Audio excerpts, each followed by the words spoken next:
কালো তাবিজ। নিরিবিলি গ্রামটির নাম গহিমপুর। চারদিকে অন্ধকার বন, মাঝখানে টিনের ছাউনি দেওয়া কটা ছোট ঘর আর খড়ের গোদাম। দিনের শেষে গ্রামটা যেমন শান্ত, রাত নামলেই ঠিক তেমন ভয়ঙ্কর হয়ে ওঠে। গ্রামের মানুষ রাতে খুব কম বাইরে বের হয়, কারণ এই গ্রামে নাকি কালো তাবিজের অভিশাপ আছে। এই গল্প শুরু হয় গ্রামের এক গরিব কৃষক রমজান আলীর ঘর থেকে।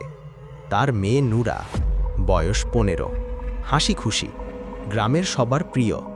কিন্তু এক রাতে হঠাৎ করেই সব পাল্টে গেল। সেই রাতটা ছিল অমাবস্যা, চারপাশে ঘন অন্ধকার। হঠাৎ নুরার গলা দিয়ে বের হলো একটা অদ্ভুত গর্জন, যেন মানুষ আর পশুর মাঝামাঝি কিছু। তার চোখ দুটো লাল হয়ে উঠল। সে নিজের ঘরে থাকা একটা আয়না ছুঁড়ে ভেঙে ফেলল। রমজান দৌড়ে এলে নুরা তাকিয়েই বলল, কাঁপা কাঁপা গলায়, ওরা এসেছে, ওরা আমাকে নিয়ে যাবে। তারপরই অজ্ঞান হয়ে গেল। পরদিন সকালে গ্রামের মোড়ল আর হুজুর এসে ফুঁক দিল, দোয়া পড়ল। সবাই বলল, মেয়েটার ওপর জিন ভরেছে।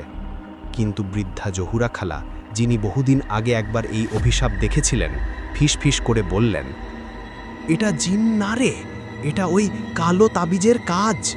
কারুর মনে আছে 25 বছর আগে কি হয়েছিল? সবাই চুপ।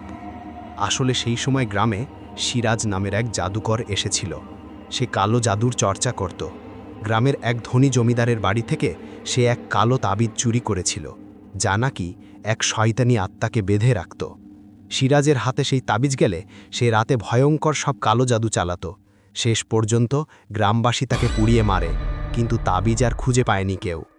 জহুরা খালার ধারণা তাবিজটা কারো হাতে এসেছে, আর সেই কারণেই নুরার ওপর ছায়া পড়েছে। রাতে রমজান বাড়ির সামনে আগুন জ্বেলে বসে থাকল। দূরে জঙ্গল থেকে হঠাৎ একটা কর্কশ হাসি শোনা গেল। সেই হাসি মানুষের নয়। রমজানের বুক ঠান্ডা হয়ে গেল। ঠিক তখন নুরার ঘর থেকে দরজা ক্যাচ করে খুলে গেল, নিজে থেকেই। নুরা হাঁটতে হাঁটতে বের হলো, চোখ বন্ধ, মুখ ফ্যাকাশে, পায়ের নিচে যেন মাটি নেই, ভেসে যাচ্ছে। রমজান তাকে ধরে ফেলতেই নুরা ছিটকে গেল, যেন ওর ভেতরে কেউ আছে। সে গম্ভীর গলায় বলল, তাবিজটা ফিরিয়ে দে, না হলে একটা একটা করে সবাই মরবে। গ্রামের হুজুর, মোড়ল আর কয়েকজন সাহসী মানুষ ঠিক করল, যেভাবেই হোক তাবিজটা খুঁজে বের করতে হবে। তারা জঙ্গলে ঢুকল। পুরনো বটগাছের নিচে মাটি খুঁড়ে পেল একটা মূর্ছে ধরা লোহার বাক্স। বাক্সটা খুলতেই বের হলো কালো কাপড়ে মোড়া এক তাবিজ, কালো, ভারী আর গরম ধাতুর মতো। সঙ্গে সঙ্গে বাতাস ঠান্ডা হয়ে গেল। চারপাশে কুয়াশা নেমে এলো, পাখির ডাক বন্ধ। দূরে শোনা গেল নুরার চিৎকার। হুজুর কোরআনের আয়াত পড়তে লাগল। মোড়ল তাবিজটা ধরে ফেলল, কিন্তু মুহূর্তের মধ্যে তার চোখ রক্তবর্ণ হয়ে গেল। সে গর্জে উঠল, এই তাবিজ আমার, আমার শক্তি ফিরে এলো।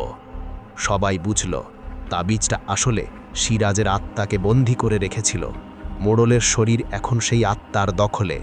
সে হেসে উঠল শয়তানি গলায়, হা হা হা হা হা, তোরা ভেবেছিলিস আমাকে পুড়িয়ে মেরে ফেলেছিস, হা হা হা হা, আমি আবার ফিরে এলাম। গ্রামবাসী ভয়ে পিছু হটল। হুজুর শেষ পর্যন্ত তাবিজটা নিয়ে বটগাছের গোড়ায় পুঁতে ফেলে উচ্চস্বরে দোয়া পড়ল। আগুনের ফুলকি ছড়িয়ে পড়ল, মাটির নিচে কেঁপে উঠল কিছু যেন। মোড়ল মাটিতে লুটিয়ে পড়ল, অজ্ঞান।